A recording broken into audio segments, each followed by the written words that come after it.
তাকবীর, নারে তাকবীর। প্রধান অতিথির আগমন, প্রধান অতিথির আগমন, প্রধান অতিথির আগমন, প্রধান অতিথির আগমন, শুভেচ্ছায় স্বাগতম। আব্দুল্লাহ সালেম কমল চতুর্বেদীর আগমন, শুভেচ্ছায় স্বাগতম। আব্দুল্লাহ সালেম কমল চতুর্বেদীর আগমন, শুভেচ্ছায় স্বাগতম। প্রধান অতিথির আগমন, নারে তাকবীর, আল্লাহু আকবার। আহলান সাহলান, হে অতিথি হে মেহমান, আহলান সাহলান, হে অতিথি। এখন আমরা সামনে আমরা মহামান্য প্রধান অতিথি উপস্থিত, আমরা সামনে বয়ান রাখবা, কিন্তু আমরা শরম লাগে হজরতর মাহফিলর অবস্থা দেখলে ইউটিউবের মধ্যে মোবাইলের মধ্যে শরম লাগে। হাজার হাজার মানুষ হজরতর মাহফিলে ভর্তি থাকেন এবং কোনো মানুষ উঠা বসা করেন না, যার কারণে আমি মাহফিলবাসীর কাছে অনুরোধ করিয়ার বা যারা আনেওয়ালা রাস্তার মধ্যে আসেন আদব রক্ষা করিয়া ইতমিনানের সহিত মজলিসের মধ্যে মজলিস চলা অবস্থা পর্যন্ত আমরা বলার চেষ্টা করব।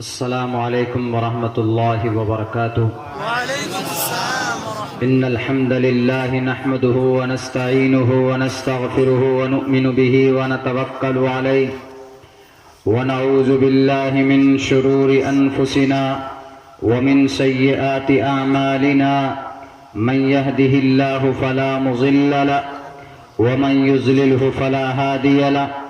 ونشهد أن لا إله إلا الله وحده لا شريك له ونشهد أن سيدنا ومولانا محمدا عبده ورسوله. أما بعد فأعوذ بالله من الشيطان الرجيم. بسم الله الرحمن الرحيم. قال الله تبارك وتعالى في القرآن المجيد وما أرسلناك إلا رحمة للعالمين. وقال الله تبارك وتعالى من أطاع الله ورسوله فقد فاز فوزا عظيما. قال النبي صلى الله عليه وسلم من أحيا سنتي عند فساد أمتي فله أجر 100 شهيد أو كما قال النبي عليه الصلاة والسلام. All praise and thanks are Allah's, the Lord of the Alameen, mankind, jinn and all that exist. You honor only that ruling judge, the day of recompense. It means the day of resurrection. You only we worship, you only we ask for help, each and everything. Guide us to the right path, to the straight way. All praise be to Allah and cherisher, the sustainer of the worlds, and may the blessings and peace be upon the master of prophets, on all of his companions. The primary aim of education is to prepare and to qualify the new generation for participation in the development cultural society.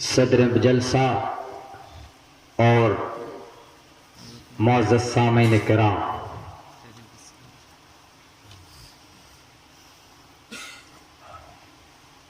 اللہ تبارک و تعالی کا بہت بڑا ہم لوگوں پر احسان اور کرم ہے کہ اللہ تبارک و تعالی نے ہم لوگوں کو بہت ہی قیمتی دولت سے نوازا۔ اللہ کے خزانے میں اللہ تبارک و تعالی کے پاس اس سے بڑی قیمتی دولت، اس سے بڑا سرمایہ اور کوئی نہیں ہے جو اللہ نے ہمیں عطا کیا۔ وہ کون سی دولت ہے اور وہ کون سی چیز ہے جو اللہ کے خزانے میں بہت اہم اور بہت قیمتی ہے، انمول ہے؟ وہ دولت ایمان کی دولت ہے۔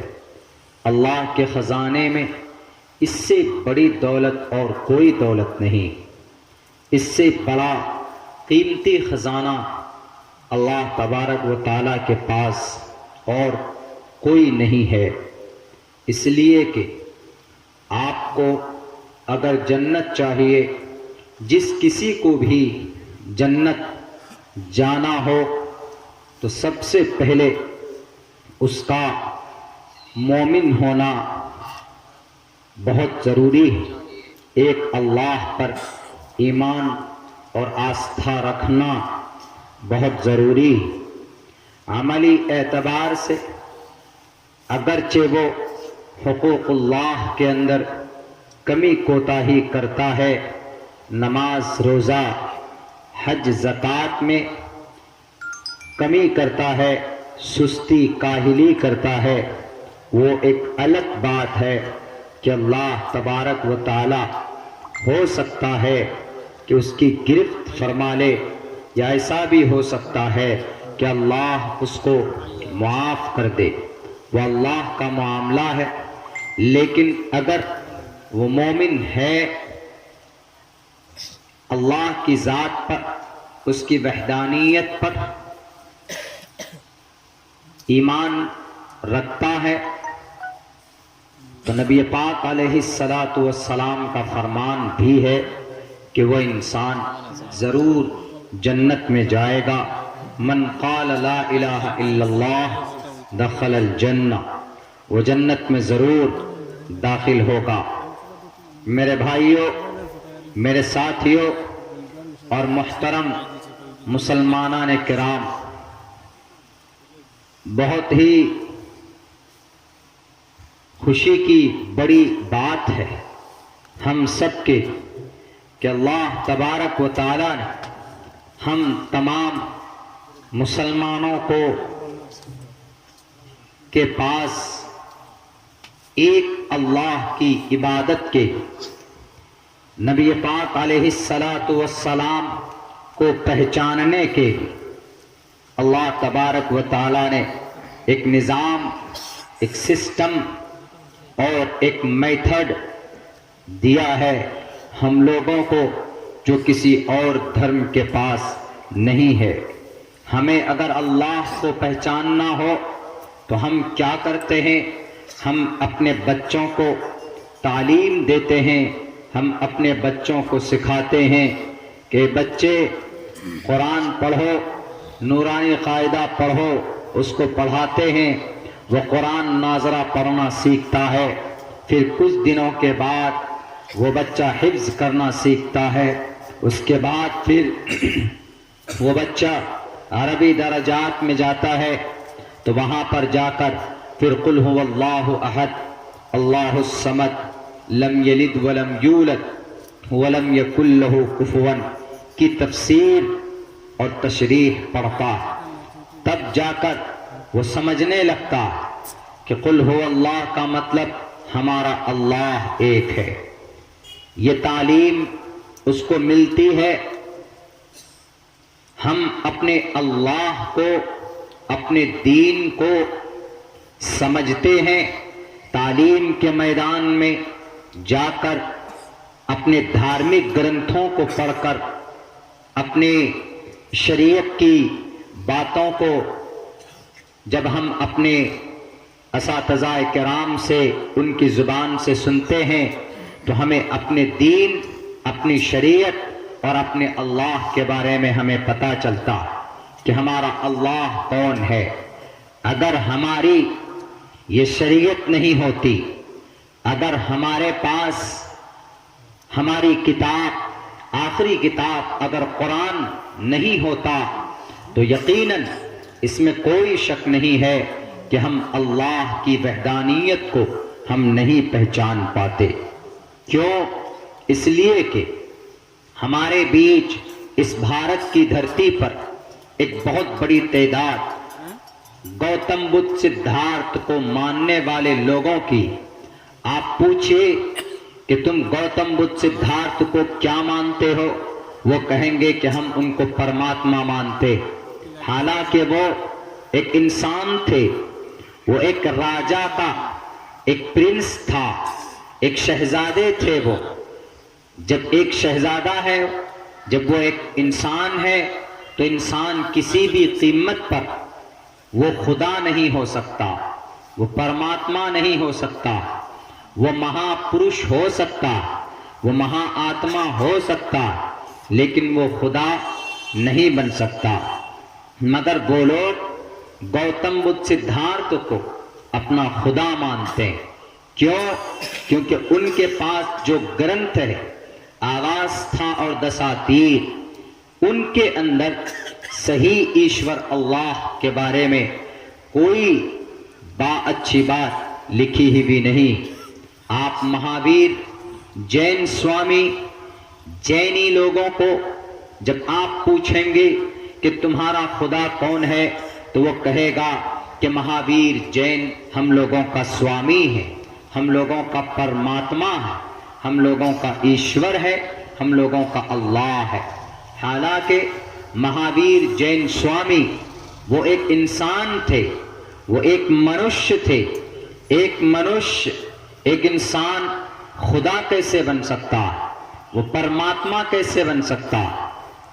ہاں، وہ مہان منشیہ ہو سکتا، وہ بڑا رشی ہو سکتا، وہ بڑا اپنے سماج کا مکھیا ہو سکتا، وہ اپنے سماج کا سردار ہو سکتا، وہ اپنے سماج کا لیڈر ہو سکتا، لیکن وہ سرو شکتیمان دیو مہان نہیں ہو سکتا، وہ شیء قدیر نہیں ہو سکتا، علی کل شیء قدیر نہیں ہو سکتا۔ تو ان سے پوچھئے، کہاں سے پوچھیں گے وہ کہاں سے تعلیم حاصل کریں گے؟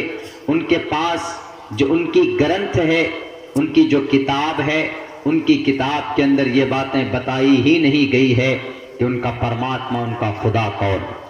اور آپ آگے قدم بڑھائیں تو آپ کو پتا چلے گا، یہودیوں سے پوچھئے کہ تمہارا خدا کون ہے، وہ تو کہے گا کہ ہمارا خدا اللہ ہے، ہمارا گاڈ اللہ ہے، لیکن غلطی کرتے ہیں، وہ اپنے توریت کو سمجھنے میں چوک کرتے ہیں۔ بہت بڑی خیانت انہوں نے کی۔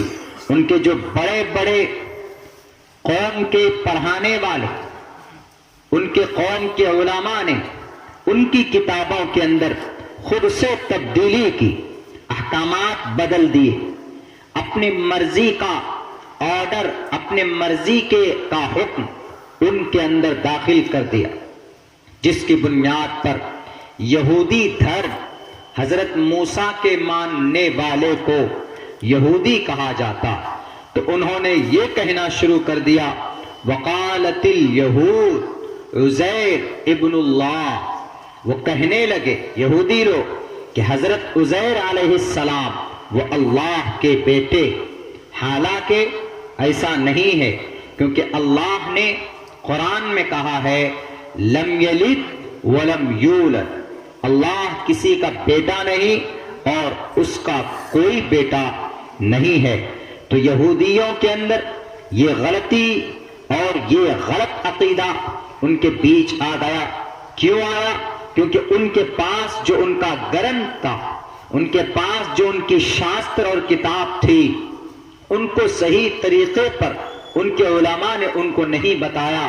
ان کے علماء نے خیانت کی، اپنے گرنتھوں کے اندر تبدیلی کی. Therefore, they are going to the very, very wrong way. وہ غلط راستے پر وہ بھی جا رہے ہیں.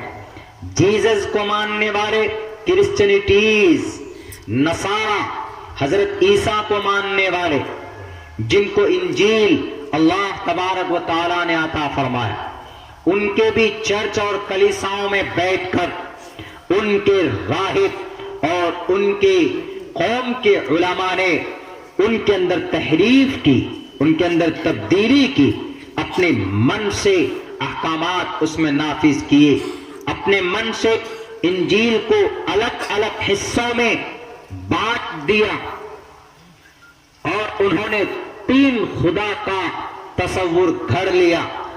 کرسچن میں 3 فرقے، کیتھولک، آرتھوڈکس، سلطانیہ، 3 فرقے کرسچن.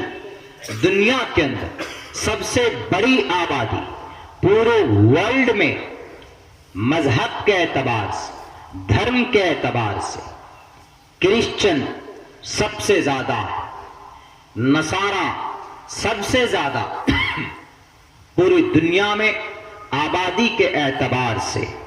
مگر انہوں نے اپنے اعتبار سے، ان کے علماء نے اپنی کتابوں کو لوگوں کو سمجھایا تو وہ لوگ بھی غلط فہمی کے شکار ہوئے.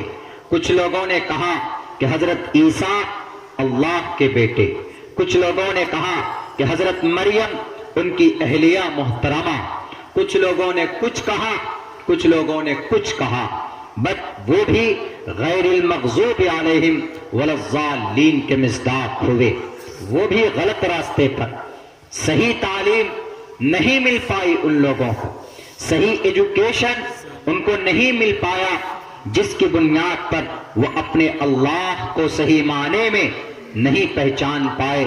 غلط طریقے پر آج تک وہ لوگ اپنے ایشور کی پوجا کرتے. یہیں پر آ جائیں آپ، ہمارے بھارت کے اندر، ہمارے ملک ہندوستان میں ہمارے ہندو بھائی رہتے ہیں. ہندو بھائی سے پوچھئے کہ ان کا صحیح خدا، صحیح ایشور کیا ہے؟ وہ کہے گا ضرور ہے ایک، اوم نمو بھگوتی اوم نمو. ہم اسی آکار مکار سکار کا نمو کرتے ہیں، پوجا کرتے ہیں. لیکن یہ جانتے ہیں، مانتے نہیں ہیں، کرتے کچھ اور ہے. پھر کیوں؟ کیونکہ ان کے جو گرنتھ ہے، اس گرنتھ کے اندر ایک ایشور، ایک بھگوان کا جو کانسیپٹ ہے وہ نہیں بتایا گیا. جیسے ہم اپنے بچوں کو نورانی قاعدہ پڑھاتے ہیں، کیوں؟ تاکہ قرآن پڑھنا سیکھے، قرآن کریم حفظ و ناظرہ کراتے ہیں. اس کے بعد پھر ہم عربی درجات میں بچوں کو ڈالتے ہیں. عربی جب بچے پڑھ لیتے ہیں، فارسی عربی اول، عربی دوم، سوم، چہارم، پنجم، ششم، ہفتم، دورہ، اسی لیے پڑھاتے ہیں. نحو اور صرف یہ اس لیے ہم اپنے بچوں کو پڑھاتے ہیں تاکہ وہ قرآن کریم کے قواعد کو، قرآن کریم کی تفاسیر کو بڑی آسانی سے سمجھ سکے. یہ نظام، یہ ترتیب پوری دنیا کے گرنتھ کو سمجھنے کے لیے نہیں ہے، بلکہ صرف اسلام دھرم کے اندر اپنی اللہ کو پہچاننے کے لیے، اللہ کے آرڈر کو سمجھنے کے لیے یہ صرف اسلام مذہب کے اندر ایسا نظام بنایا گیا تاکہ وہ بچہ ہمارا جو مدرسے میں پڑھتا ہے، جا کر اپنے دھرم کی تعلیم حاصل کرتا ہے تو وہ اپنے اللہ کو پہچان سکے. میرے بھائیوں، آپ کے سامنے میں نے ساری باتیں کلیئر کی. اگر ہمارے بچے کو ہم قرآن کی تعلیم نہیں دیں گے، ہمارے بچے کو اپنے مذہب کی تعلیم نہیں دیں گے، ہمارے بچے کو عربی تعلیم نہیں دیں گے، نحو صرف نہیں پڑھائیں گے، احادیث کی تعلیم نہیں دیں گے، تو پھر ہمارا بچہ، ہمارے بچے کے عقیدے کے اندر، ان کے کانسیپٹ کے اندر غلطی پیدا ہوگی،